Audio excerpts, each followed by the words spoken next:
Hey everybody, it's Curtis with Everything Ham Radio. So today we are going to be looking at a kind of a broad overview of the mode FT8.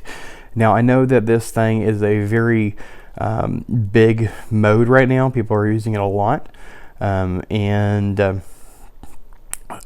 think after looking at it, I think it's going to be something that I might be interested in doing here, since I'm not able to really do voice on my home station due to the power lines or due to how my antenna is set up or whatever it is.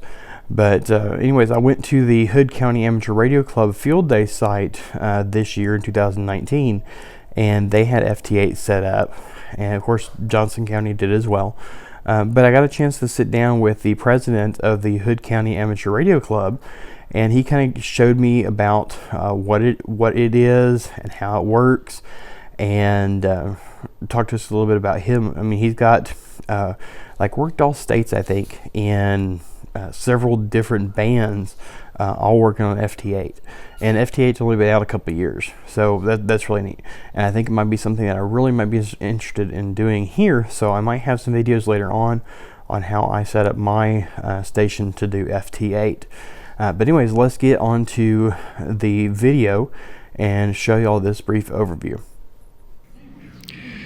Alright, so we are here at the digital station at the Hood County Amateur Radio Club, and we are here with, why don't you introduce yourself for me? Kenneth Morrow, W5DTX. I am the president of the Hood County Amateur Radio Club. Oh, pleased to meet you. And we are working, you said FT8? FT8. A very popular digital mode here going on. Can you explain a little bit what's going on the screen here? I've never seen FT8 other than just in general, but well, it is the newest mode and probably one of the most popular digital modes available right now. And the reason it's so popular is that it can go to about 24 dB into the noise and still decode a signal. Wow. Like there's a couple here. This one right here is 24 dB into the noise, and it decoded it. Sometimes it does do errors when it goes that deep because it's running some special algorithms to try to pull that out. And when you get up in here where it's around 10 or 15, you can be pretty comfortable that it's decoded it properly. On this side, this is all the signals that it hears and has been able to decode on the left side of the screen. The right side is where I'm currently trying to make a contact with N4N here. He is out in Georgia, and my antenna is not pointed in the right direction, so I may not be able to get in touch with him. And what kind of antenna are you using for this? I am using a buddy pole system on top of those modular pole systems. Mm-hmm.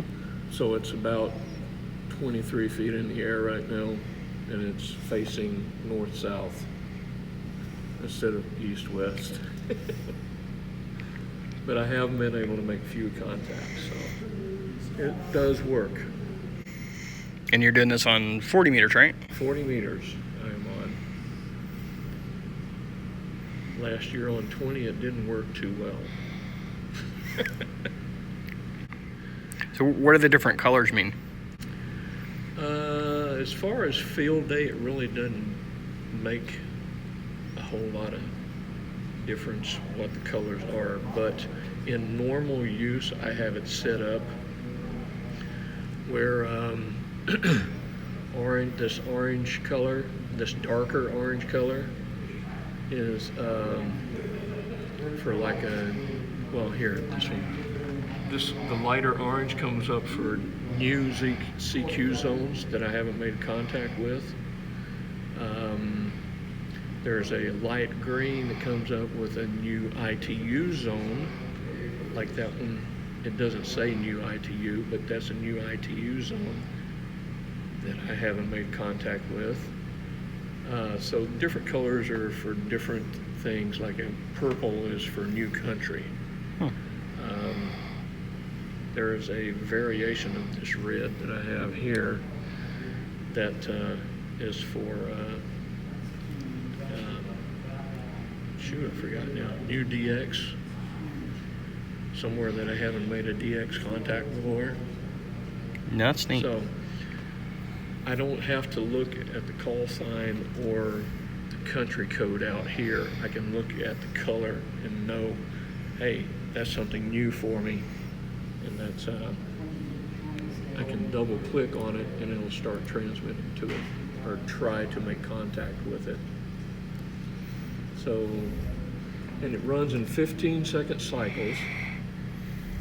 So if I double click on this, I have transmit for 15 seconds, and then it'll start listening for 15 seconds to see if he responds to me. If he doesn't, then I'll transmit the same.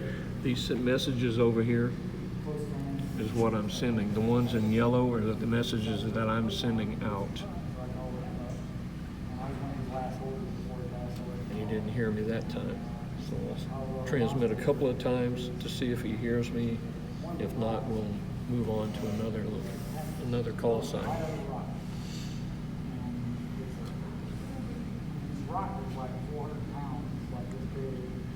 And it will transmit as long as this NA will transmit is red. When you click it, it clears. So, excuse me. So I don't think he's hearing me. This green right here, this darker green here, I've already made contact with this guy earlier. So when it's green, I know I've talked to that guy. So I don't have to look up here. When I see this green, I know I don't click on him again. So when you click on somebody on this side that you hear, does it automatically propagate the shortcut things you have over here, something like that? Yes. And it also, there's a button, this auto sequence button here. Once you start the transmit sequence, and if he replies, it will actually go to the next step automatically. And it will do the whole contact sequence for you. And once you're finished, it'll come up with a log window, and you're able to log that contact. Almost sounds kind of like cheating to me. It's the way the guy, when he wrote the program, he says, I'm gonna make this as simple as possible. So it's very easy to use, very easy to set up. I have, since I've been using it since February of 2018, I've made approximately 4,000 contacts. Wow. Through FT8.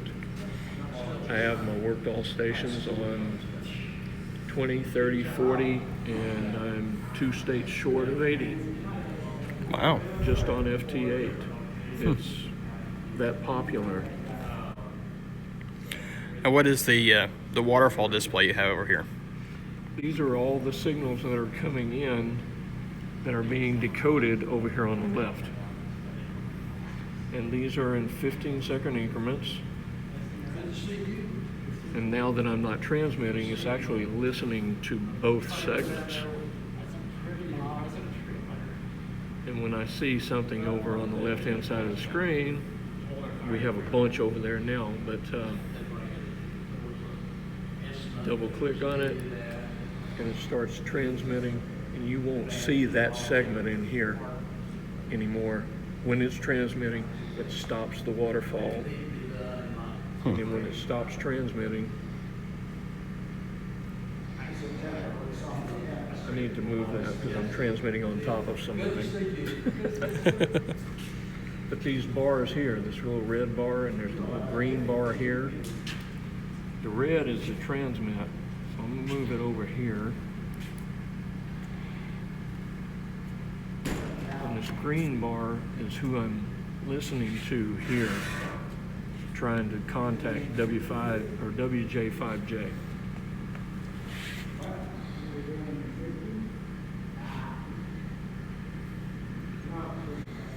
Well, it appears like the program is fairly low CPU requirement, since you're working on a ThinkPad. Correct. You could actually do this on a tablet. I think I'm gonna have to look into this. Yeah, he's Very interesting. Well, thank you very much for showing us the FT8 station here. I think that's actually something I'm gonna have to look into, because I have a very high noise floor at my house. It works. Oh, made contact. There we go. And just click on OK.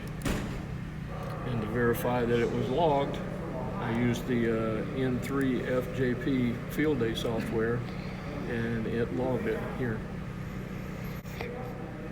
Cool. So, Very nice. Well, again, thank you very much. I appreciate you showing us. great. All right, y'all. So I hope you liked that brief overview of FT8. Like I said, it seems to be a pretty neat mode to use, and definitely if you live in a high static or high volume area, it looks like it's going to be something that can really work, especially for me, since I have a very high noise floor at my home. Potentially due to all of the high transmission power lines that run through my property. And since I can't work voice, it seems like it's going to be something that's very interesting to me to look at. Now, it is kind of a, I don't know, it's kind of a, maybe like a cheating type thing, because it's like all automatic. You know, you click on it, you click the send button, and it does the whole QSO for you, where you really don't have to interact with it other than, you know, clicking a couple buttons and sending the first thing, and once you get acknowledge, it does the rest of the QSO for you. So in a way, it's kind of cheating, but it's still pretty neat. But anyways, I want to thank all y'all for watching. Please make sure that you click on the subscribe button as well. I'm going to be putting a couple of videos right over here to show you a couple other videos that I did. The overview video for the Hood County Amateur Radio Club Field Day site, as well as a tape measure J-pole that I saw there that one of their members built. So make sure you check out those videos as well. Anyways, that's pretty much it. Please make sure you click on the subscribe button and click the bell icon so you get notifications on when I publish a new video. Make sure you follow me on Facebook, on Twitter, Instagram, all those, and as well as my blog. Links to all these will be in the description below, and I thank you all very much for watching, and until next time, this is K5CLM 73, y'all.